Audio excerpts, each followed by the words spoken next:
আজ আমি আপনাদের সামনে এমন একজনের কথা শোনাবো মা, ধরার বুকে ওই মহিলা, যেই মহিলার কথা আমি আপনাদেরকে শোনাবো, পৃথিবীর জমিনে থাকতে ওই মহিলা কত সুন্দর ইবাদত করেছে, কত সুন্দর নিজের জীবনকে পরিবর্তন করেছে, দরদি ইসলামকে কেমন করে আপন করে নিয়েছে মা। আজকে আমি তোমাদের জন্য এই বক্তব্যটা রাখি। এ বাবা যে আমার বাসরা নগরে গরিব পরিবারে দুইজনা বসবাস করে, স্বামী আর স্ত্রী। স্ত্রীটার নাম হলো মাহফুল আর স্বামীটার নাম হলো ইসমাইল। দুইজনেই আল্লাহওয়ালা। জোরে বলুন সুবহানাল্লাহ। মাহফুল এবং ইসমাইল।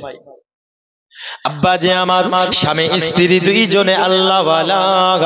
এক এক করে বিবি মাহফুলকে আল্লাহ পাক তিনটে কন্যা দিয়েছে। চতুর্থ বেলায় গর্ভবতী হয়েছে। আল্লাহর কাছে দোয়া করতেছে, মাবুদ আল্লাহ তুমি আমাকে এক এক করে তিনটে কন্যা দিয়েছো, ওগো রব্বুল আলামিন চতুর্থ বেলায় গর্ভবতী বানিয়েছো। আল্লাহ আমি আমার স্বামী মুখে একটি পুত্র দিতে পারি নাই, আমি আবার স্বামীর মুখে হাসি ফোটাতে পারি নাই। মাবুদ আল্লাহ তুমি চতুর্থ বেলায় গর্ভবতী বানিয়েছো, আমায় তিনটে কন্যা তুমি দিয়েছো। আল্লাহ আমার তাতে কোনো দুঃখ নাই। ইয়া রাব্বাল আলামিন তুমি আমায় চতুর্থ বেলায় গর্ভবতী বানিয়েছো। আল্লাহ মাবুদ আমার স্বামীর মুখে আমি যেন একটু হাসি ফোটাতে পারি, যার জন্য মাওলা আমি তোমার কাছে দোয়া চাই, আমাকে চতুর্থ বেলায় তুমি একটি পুত্র দিও। বন্ধুরে আমার দেখবেন বাবাজি, যে সংসারে দুই তিনটে কন্যা হবে ওই সংসারে একটি পুত্রের আশাবাদী হয়, আর যে সংসারে দুই তিনটে পুত্র থাকে ওই সংসারে একটি কন্যার আশাবাদী হয়। হয় না? কন্যার আশাবাদী। বিবি মাহফুল তিনি গর্ভবতী হয়েছেন। একদিন দুই দিন করতে করতে বাবা যখন প্রসব বেদনা শুরু হয়েছে, এত গরিব হযরতে ইসমাইল তিনি দিন খাটে দিন খায়, যেই দিন কাজ করতে পারে না সেই দিন আহার জোটে না। এ বাবাজি আমার আজকে পৃথিবীর জমিনে আমরা কতই না সুখে আছি বাবা। তৎকালীন যুগে হযরতে ইসমাইল তিনি কত বড় অরাটনের মধ্যে দিন কাটিয়েছে। বিবি মাহফুলের যখন প্রসব বেদনা শুরু হয়ে গেল, সঙ্গে সঙ্গে স্বামী ইসমাইলকে ডেকে বলতেছে, ওগো স্বামী ইসমাইল আমার প্রসব বেদনা হয়, এখন তো রাত্রি বেলা, হঠাৎ যদি সন্তান প্রসব করে, ওগো আমার স্বামী ইসমাইল তবে আমার সন্তান অন্ধকারে প্রসব করবে, অন্ধকারে সন্তান জন্ম নেবে। আপনি জান্নাত বাড়িতে আলো জ্বালানোর মতো তেল আমাদের কাছে নাই।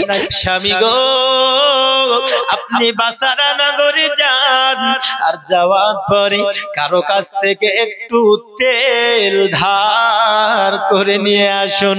ওগো স্বামী ইসমাইল আমি এত প্রসব বেদনা হয়, হয়তো রাত্রি বেলায় সন্তান প্রসব করবে।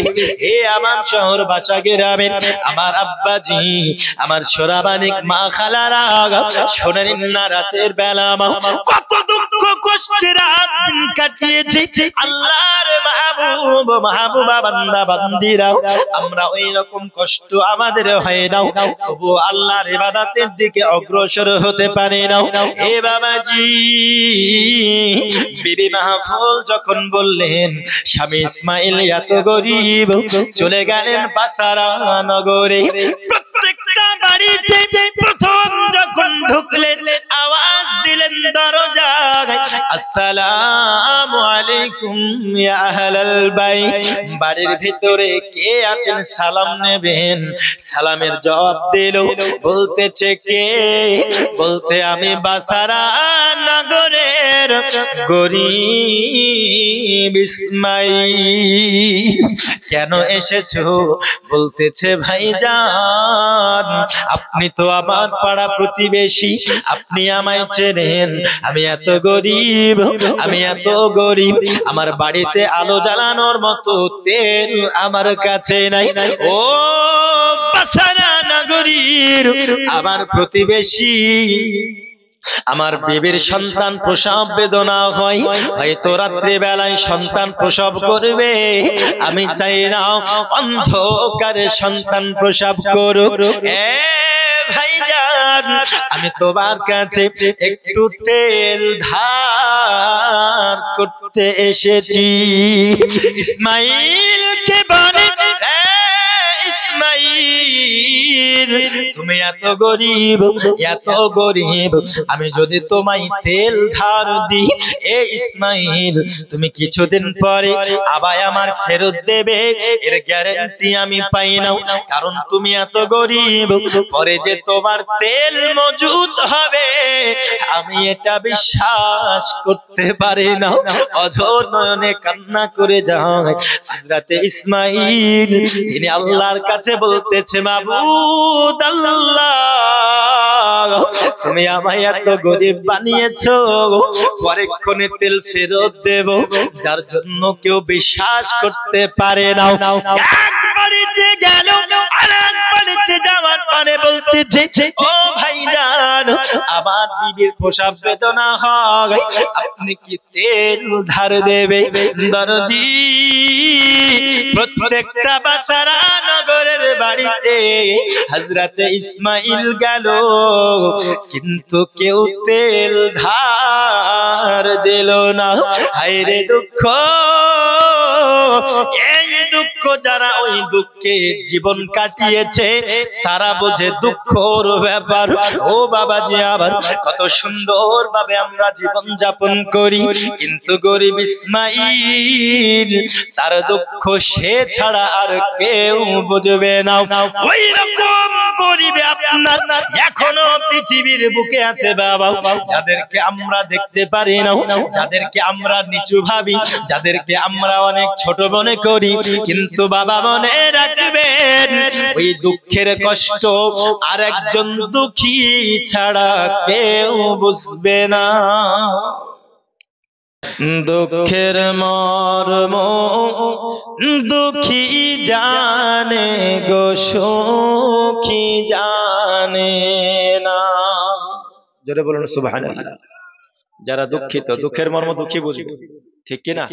যারা অত্যন্ত গরিব, গরিবী হালাত, যারা গরিবের দিন কাটিয়েছে তারা বুঝবে, কিন্তু গরিব হওয়ার উপকারও আছে।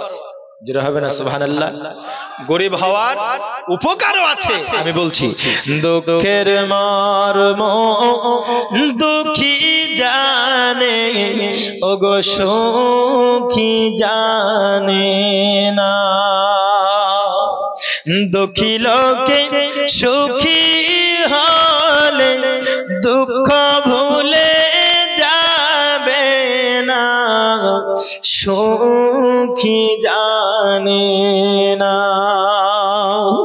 দুঃখের মর্ম দুঃখী জানে ওগো, সুখী জানে না। দিনের নবী নিজের দুঃখে পেটে পাথর বেঁধে থাকে রে। দিনের নবী নিজের দুঃখে পেটে পাথর বেঁধে থাকে, তবু সুধায় গরিব লোকে ওগো খেতে না, ওগো সুখী জানে না, দুঃখের মর্ম দুঃখী জানে, ওগো সুখী জানে না। জোরে বলুন সুবহানাল্লাহ, সুবহানাল্লাহ। ধনে জানে বড় হলে আল্লাহকে সে যায় গো ভুলে। ভুলে যায় না? গরিব হালাতে আছে, খুবই দুঃখ অনাটন, খাবার জোটে না, এত ধার দেনা, এত কার্যে ডুবে আছে, আল্লাহর কাছে দোয়া করছে, আল্লাহ গো তোমাকে এত ডাকছে, আমার দোয়াটা কবুল করে নাও, আমার এই দুঃখ তুমি মিটিয়ে দাও। আল্লাহ দোয়া কবুল করে ওকে যখন ভালো অবস্থা বানিয়ে দিল, কিছু টাকা পয়সাওয়ালা মানুষ হলো, আল্লাহকে ভুলে গেল।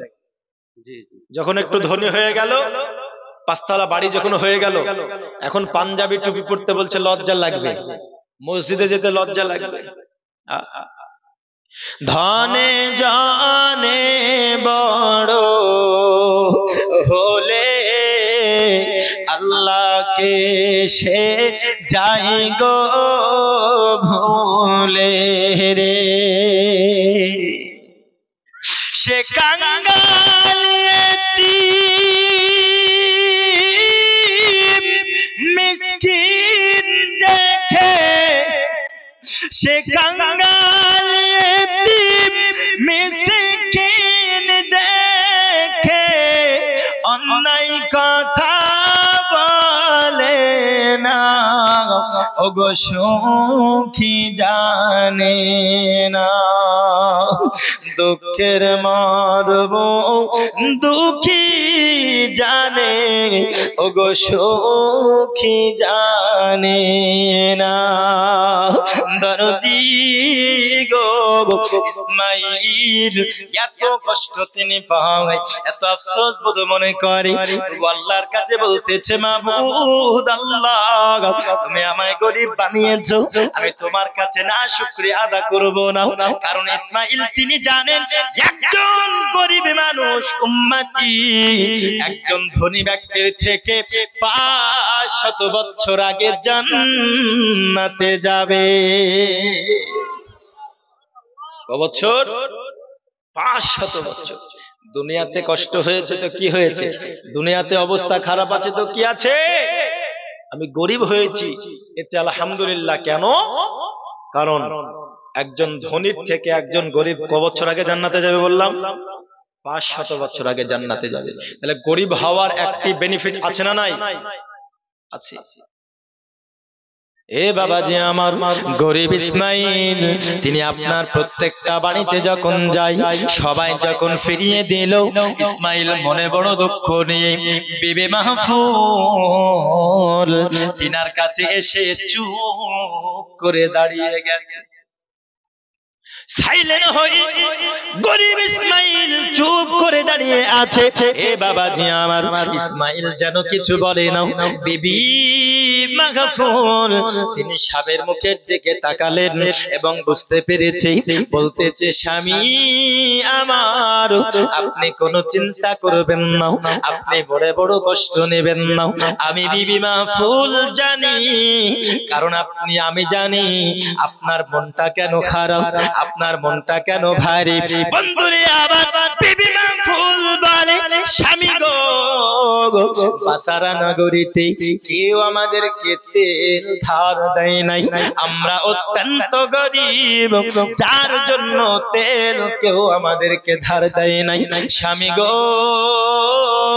আপনি চিন্তা করবেন না, আপনি দুঃখ নেবেন না গো স্বামী, আমি অন্যান্য স্ত্রীদের মতো নই, আমি অন্যান্য বিবিদের মতো নই। অন্যান্য স্বামীদের কাছে বিবিরা যা চাই না দিতে পারলে খারাপ ব্যবহার দেখায়। স্বামী আমার আপনি মনে দুঃখ নেবেন না, আপনাদেরকে তেল ধার দেয়নি তো কি হয়েছে, কেউ আমাদের সঙ্গ দিল না। একটি কথা মনে রাখবেন গো স্বামী, পৃথিবীর বুকে যার কেউ নাই তার স্বয়ং আল্লাহ রয়েছে। কি আছে? যার কেউ নাই তার কে আছে? আমাদের সবার কে আছে? আল্লাহ। স্ত্রীতে সান্ত্বনা দিচ্ছে। বর্তমান সময়ে এইরকম বিবি খুঁজে পাওয়া যাবে গো? যদি বলে যে আমার অমুক জুয়েলারির দোকানে এই মাকড়িটা আমার পছন্দ হয়েছে, স্বামীর কাছে যদি ব্যালেন্স না থাকে বলছে যে আমি তো এখন নিয়ে দিতে পারবো না, মাস দুয়েক থামো, আমি চাইলে তোমার কাছে টাকা থাকে না, আমি চাইলে তোমার কাছে টাকা থাকে না, অন্যান্য সময় তো খুব এখানে ওখানে সেখানে সেখানে ঘুরতে যাও, তোমার সাথে বিয়ে করে আমার জীবনটা শেষ হয়ে গেল, বলে না? স্বামীর মনে আঘাত। অবস্থা যদি ভালো নাও থাকে পরীক্ষণে নিয়ে দেবে বললেও কিন্তু উপায় নাই। এগুলো যে সব মানে এইসব ব্যথাতে যারা জর্জরিত তারা বুঝবে এই ব্যাপার, তাই না? কিন্তু দেখুন হযরতে বিবি মাহফুলের মতো মা, আপনারাও আপনাদের স্বামীদেরকে কত কষ্ট দিয়ে থাকেন, কত আঘাতমূলক কথা বলে থাকেন। স্বামীর মনোযোগে যদি আঘাত পায়, মনে রাখবেন মা, স্ত্রীদের জান্নাত হচ্ছে স্বামীর পায়ের তলে। জোরে বলুন সুবহানাল্লাহ। স্বামীর পায়ের তলে, অর্থাৎ স্বামীকে সব সময় কনভিন্স করুন, সব সময় রাজি খুশি রাখুন, নয়তো জান্নাত তো দূরের কথা, জান্নাতের ঘ্রাণও পাওয়া যাবে না। আব্বা যে আমার ভালো করে বুঝুন বাবা, বিবি মাহফুল স্বামীকে সান্ত্বনা দিতেছে, ও আমার স্বামী আপনি চিন্তা করবেন না, আপনি চলে যান, চলে যান ওই ঘরের ভিতরে গিয়ে আল্লাহর কাছে দোয়া করুন, শুকরানা নামাজ পড়ুন, নামাজ পড়ার পরে আল্লাহর কাছে একটু দোয়া করুন গো স্বামী, যেন আল্লাহ আমার প্রসাবটা সুস্থভাবে করে দেয়। বিবি মাহফুলের কথা শুনে স্বামীর মনটা অত্যন্ত আনন্দিত হলো, মনে মনে আনন্দিত হয়েছে। বিবি মাহফুল যখন বলেছে স্বামী আপনার ঘরের মধ্যে প্রবেশ করে গেল এবং আল্লাহর ইবাদতে মাশগুল হয়ে গেল, জোরে বলুন সুবহানাল্লাহ, আরো জোরে বলুন সুবহানাল্লাহ। কথা মনে আছে তো? হযরত ইসমাঈল তিনি নামাজ পড়তে লাগলেন, তাই না? তিনি নামাজ পড়তে লাগলেন, বিবি মাহফুল তিনাকে সান্ত্বনা দিলেন এবং তিনি নামাজে মগ্ন হয়ে গেলেন। এ বাবাজি আমার ভালো করে বুঝুন বাবা, গরিব ইসমাঈল তিনি নামাজ আদায় করতে লাগলো, নামাজ পড়তে শুরু করে দিয়েছেন। নামাজের মাধ্যমে নামাজ শেষ করার পরে আল্লাহর কাছে দোয়া চাইতেছে, মাবুদ আল্লাহ আমার বিবি এত রাত্রিতে সন্তান প্রসব করবে, ওগো আল্লাহ পাক তুমি আমার বিবিকে সুষ্ঠুভাবে সন্তান প্রসব করিও। মহান রব্বুল আলামিনের কাছে দোয়া চাই, আল্লাহ তুমি আমার বিবিকে সহি সালামতে রেখো, অনেক তুমি সুস্থ রেখো আল্লাহ গো। এমন দোয়া করতে করতে হযরতে ইসমাঈল তিনি যেন নামাজের জায়গায় ঘুমিয়ে গেল। বন্ধুরে আমার শহর বাসা গ্রামের আব্বা জানেরা, ও আমার মা খালারা, আপনাদের জন্য আমি খাস করে আজকের আলোচনা ধরেছি গো মা। আজকে মা বোনেরা পরিবর্তন হতে চাই না, বাবারা পরিবর্তন হতে চাই না। এ আমার মা খালারা, আপনাদের কেমন হওয়া দরকার? যেমন হলে ইসলামের উন্নতি হবে, যেমন হলে মুসলমানের ঘরে ঘরে ইসলামিক কালচার আপনার চলবে। এ মা খালা, আপনারা যেমন হবেন তেমন আলোচনা করতেছি। গরিব ইসমাঈল তিনি যেন যায় নামাজে ঘুমিয়ে গেলেন এবং ঘুমের মাধ্যমে স্বপ্নে দেখতেছে যেন দয়াল নবী এসেছে। কে এসেছে? রাসূল সাল্লাল্লাহু আলাইহি ওয়াসাল্লাম। আসার পরে বলতেছে, ওগো ইসমাঈল তুমি চিন্তা করো না, তোমার স্ত্রী সুষ্ঠুভাবে সন্তান প্রসব করবে। জোরে বলুন। বন্ধুরে আমার, এখনো মোল্লার কথা নয়, স্বয়ং রাসূলুল্লাহর কথা বলতেছে। ইসমাঈল তোমার বিবি এমন এক, তোমার বিবি সুষ্ঠুভাবে সন্তান প্রসব করবে গো ইসমাঈল। আর তুমি জেনে রেখে দাও, চতুর্থ বেলায় তোমার কোনো পুত্র হবে না, চতুর্থ বেলায়ও তোমার একজন কন্যা হবে। ও ইসমাইল, তুমি কোনো মনে দুঃখ নিও না, এই কন্যা যেমন তেমন কন্যা হবে না, এ অন্য কোনো মহিলাদের মতো হবে না, তোমার অন্য কোনো বেটিদের মতো হবে না। ইসমাইল, এই কন্যা এমন আবেদা হবে, এমন জাহিদা হবে, এমন পরেশগারিনী হবে, এমন মুত্তাকিনী হবে। ইসমাইল, এই কন্যা যে একবার যদি দোয়া করে ৭০,০০০ উম্মতে মুহাম্মাদীকে জান্নাতে নিয়ে যাবে। এত পরেশগারিনী হবে ইসমাইল। আমি নবীজি বলে দিলাম, তুমি তার নাম রাখবে রাবিয়া। কি নাম? রাবিয়া। রাবিয়া শব্দের বাংলা অর্থ হচ্ছে চতুর্থ। কি? চতুর্থ। আর বাসরা নগরে বাড়ি, যার জন্য হচ্ছে বাসরি, অর্থাৎ রাবিয়া বাসরি। হযরতে রাবিয়া বাসরি রাহমাতুল্লাহি আলাইহা ওই রাত্রিতে জন্মগ্রহণ করেছেন। বিবি মাহফুলের মনটা বড় দুঃখিত। মনটা বড় দুঃখিত। কেন বলুন তো দেখি? কন্যা হয়েছে তাই, বুঝলেন? কারণ ৩টে কন্যা তিনি দিয়েছেন, একটি সন্তানেরও মুখ তিনি দেখাতে পারেননি তিনার স্বামীকে। স্ত্রীর মনটা বড় দুঃখিত, বুঝলেন? দুঃখিত, মনটা বড় দুঃখিত।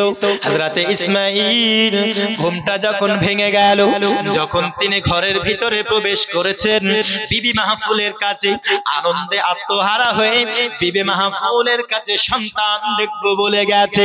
বিবি মাহফুল কোনো কথা বলে না, কোনো আওয়াজ করে না, মুখ দিয়ে কোনো আওয়াজ করে কোনো কথা বলে না। এ বাবাজি আমার, বিবি মাহফুলের চুপ থাকা দেখে ইসমাঈল বলতেছে, বিবি রে, আমি জানতে পেরেছি তুমি দুঃখ নেবে না, তুমি কষ্ট নেবে না। চতুর্থ বেলায় কন্যা হওয়ার কারণে আমি ইসমাঈল কোনো দুঃখিত নয়। ইসমাঈল কোনো দুঃখিত নয়। বর্তমান সময় এখন কিছু কুলাঙ্গার ছেলে পেলে আছে, যাদের একটা মেয়ে হওয়ার পর আর একটা যদি মেয়ে হয় তো বউকে তালাক দিয়ে দেয়। একটা মেয়ে হয়ে আর একটা মেয়ে হয়ে গেলে মানে বউদেরকে একদম তাদেরকে দোষী সাব্যস্ত করে এবং খুবই কষ্ট দেয়। আমাদের হসপিটালে আমি দেখেছি, বুঝলেন, আগে একটি কন্যা হয়েছে, পরে আর একটি কন্যা হয়েছে, যার জন্য ওই কুলাঙ্গার স্বামী তাকে দেখতেও যায়নি। কথা বুঝতে পারলেন? দেখতেও যায়নি। এই হচ্ছে অবস্থা। সবেমাত্র দুটো হয়েছে। আব্বা যে আমার, আল্লাহর রহমত যেগুলো আমরা নিজের মধ্যে বোঝ মনে করি, আল্লাহর ৩টে যে রহমত আল্লাহ খুশি হয়ে আমাদেরকে দেয়, আমরা নিজের বোঝ মনে করি। কোন ৩টে জানেন? হযরতে মুসা কালিমুল্লাহ আলাইহিস সালাম আল্লাহকে জিজ্ঞেস করেন, আল্লাহ তুমি যখন সব থেকে বেশি খুশি হও তখন কি করো? আল্লাহ বলতেছেন, মুসা, আমি আল্লাহ পাক যখন সব থেকে বেশি খুশি হই, যেখানে খুশি হই সেইখানে আমি বৃষ্টি বর্ষণ করি। জোরে বলুন, কি করি? বৃষ্টি বর্ষণ করি। এখন বৃষ্টি হলে কিছু মানুষ বলছে, আল্লাহর কাজ নাই, বৃষ্টি দিয়ে আমাদের ফসল গালা নষ্ট করে দেবে, বলছে না? কিন্তু বৃষ্টি হচ্ছে কার রহমত? আল্লাহর রহমত। কিন্তু আমরা নিজের প্রতি বোঝ মনে করে নিচ্ছি। মুসা কালিমুল্লাহ বলে, ইয়া রাব্বাল আলামিন, ২ নম্বরে আপনি যখন খুশি হন, আপনি যখন তার থেকে বেশি খুশি হন, তখন আপনি কি করেন? আল্লাহ পাক বলতেছে, মুসা, আমি যখন তার থেকে বেশি খুশি হই, আমি যার প্রতি খুশি হই তার বাড়িতে মেহমান পাঠাই। মেহমান তো এখন বাড়িতে গেলে দই লাগবে, মিষ্টি লাগবে, মাংস লাগবে, জামা লাগবে, কাপড় লাগবে, হ্যান লাগবে, ত্যান লাগবে, খরচের শেষ নাই, সংসারে অভাব, আসার টাইম পেল না, বলে না? আসার টাইম পেল না। কিন্তু মনে রাখবেন, আল্লাহর রহমত এসে বরকত হয় না অবরকত হয়? জোরে বলুন। আল্লাহর রহমত মানে তো বরকত হবে, তাই না? তো মেহমান আসলে এইরকম আমরা নিজের প্রতি চাপ মনে করি, কিন্তু না। একটা কথা মনে রাখবেন, আপনার বাড়িতে মেহমান যাচ্ছে মানে আপনার প্রতি আল্লাহ কি আছে? কি আছে? খুশি আছে। মুসা কালিমুল্লাহ জানতে চাই, আল্লাহ তুমি যখন তার থেকে সব থেকে বেশি খুশি হও কি করো?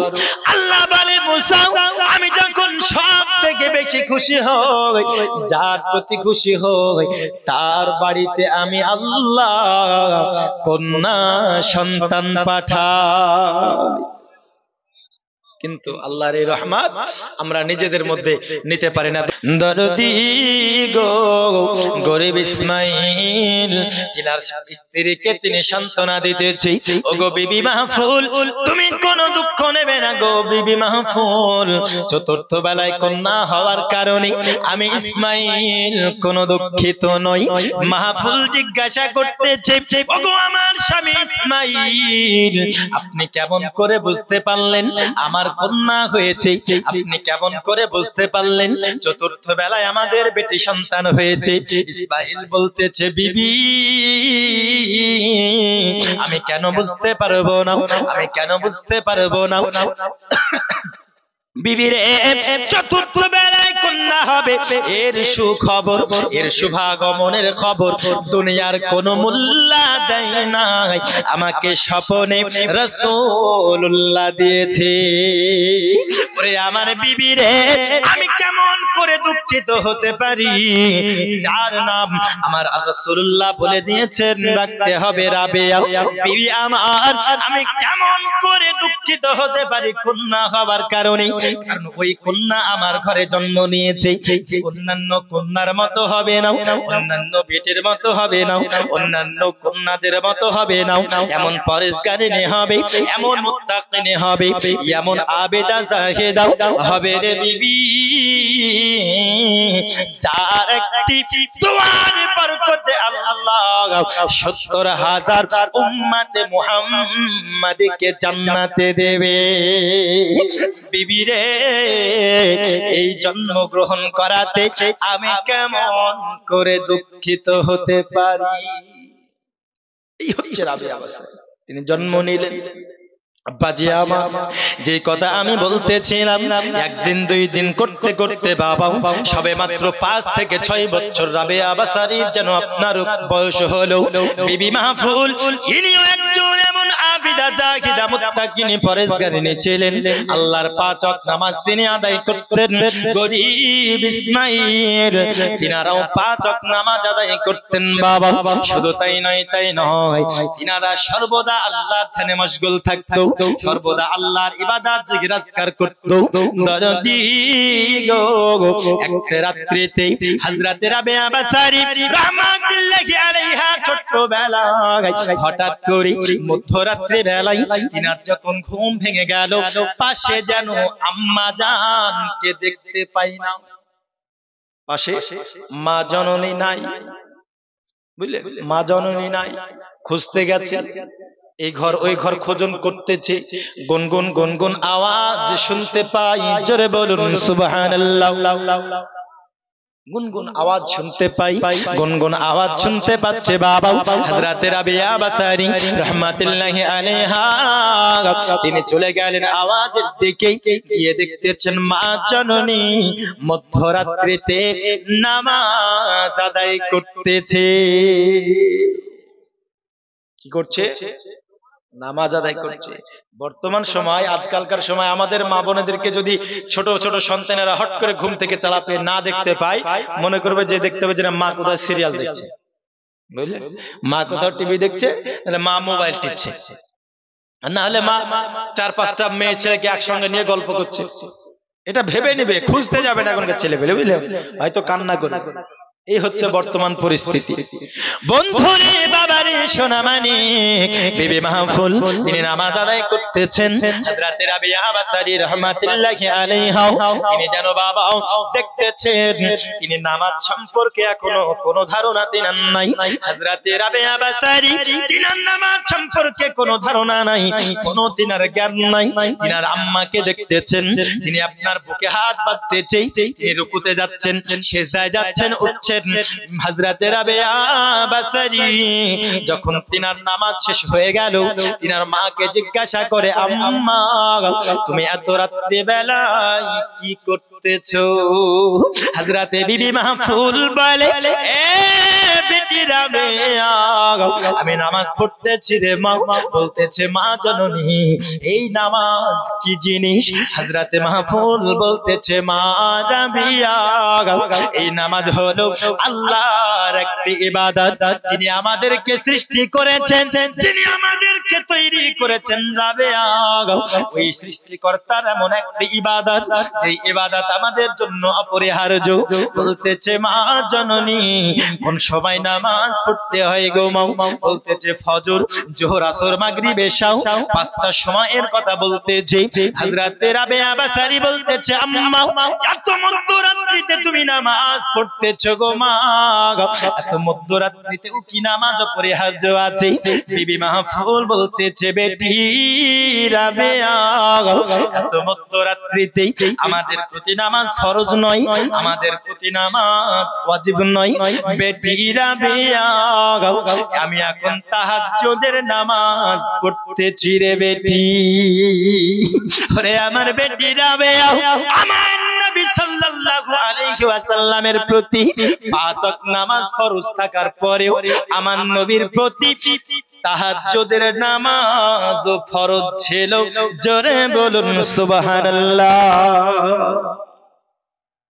আমাদের প্রতি কয়েক নামাজ ফরজ জোরে বলুন কয়েক পাঁচ ওয়াক্ত আর নবীর প্রতি 6 ওয়াক্ত ছিল ফরজ তাহাজ্জুদ সহ রাসূলের প্রতি ফরজ ছিল বলতেছে বেটি রাবিয়া ও বেটি আমার নবী সাল্লাল্লাহু আলাইহি ওয়াসাল্লাম তিনি তাহাজ্জুদের নামাজ পড়েছেন আমি সেই নবীকে ভালোবাসি সেই নবীর আশিক সেই নবীর আমি মোহাব্বত করিনি বেটি রাবিয়া যেই নবীজি তাহাজ্জুদের নামাজ জীবনে কাজা করে না আমার প্রতি ফরজ না হওয়ার পরেও আমার নবীর আপনার অনুসরণের ক্ষেত্রে এ বেটি রাবিয়া যেই নামাজ আমার নবী পড়ে আমি নবীকে ভালোবাসি তাই আমি তাহাজ্জুদের নামাজও ছাড়তে পারি না ওরে আমার শহর বাসা গ্রামের আমার যুবক বাবাজি সোনামানি ও আমার মা খালারাও শুনে নিন না রাতের বেলা মা তখন সঙ্গে সঙ্গে রাবিয়া বাসারি তিনি বলতেছে আম্মা গো আজ থেকে তুমি যখন নামাজ পড়তেছো আজ থেকে আমি রাবিয়া আমিও নামাজ পড়ব জোরে হবে না সুবহানাল্লাহ